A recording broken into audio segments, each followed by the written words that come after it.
নমস্কার বন্ধুরা, বিপিন পাপিয়া রান্নাঘরে আরো একটি নতুন পর্বে আপনাদের সকলকে স্বাগত। পুজোর সময় তো আমরা অনেক রকমেরই মিষ্টি বাড়িতে বানাই, তার মধ্যে অন্যতম মিষ্টি হলো আমাদের ভাজা নাড়ু। চলুন আজকে আমরা বানাবো নারকেল দিয়ে ভাজা নাড়ু। এটি বানানোর জন্য একটা বোলে 1 কাপ মিহি করে কোড়ানো নারকেল, 2 কাপ চিনির গুঁড়ো, আপনারা এখানে গোটা চিনিও ব্যবহার করতে পারেন। এগুলো ভালো করে মিশিয়ে 10 থেকে 15 মিনিটের জন্য ঢাকা দিয়ে রেখে দেব।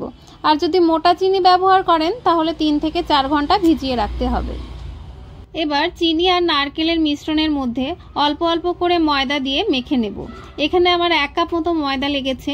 ময়দার পরিমাণটা একটু কম বেশি লাগতে পারে, কারণ বেশ কিছু নারকেল একটু জুসি হয়, আবার কোনো নারকেল শুষ্ক হয়। এখানে যে ডোটা বানাবেন সেটা রুটির ডোয়ের মতো হবে। এটি মেখে 5 থেকে 10 মিনিট রেখে দেব। এবার মাখা ডো থেকে ছোট ছোট বলের শেপ করে নিয়ে আমরা সব নাড়ুগুলি বানিয়ে নেব।